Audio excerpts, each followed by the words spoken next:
Hello everyone, welcome back to our YouTube channel Appify. So today in this video I'm going to show you how to unlink Google account in Line. So without getting further delay, let's jump into our video. First of all, open up Line app, go to settings, and here tap on account.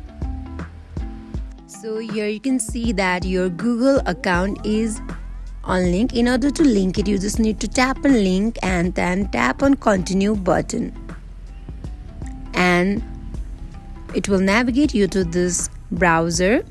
Here you need to select your Google account or Gmail account.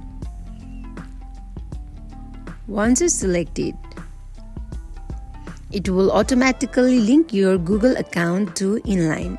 So here you can see Unlink button. In order to unlink, simply tap on it.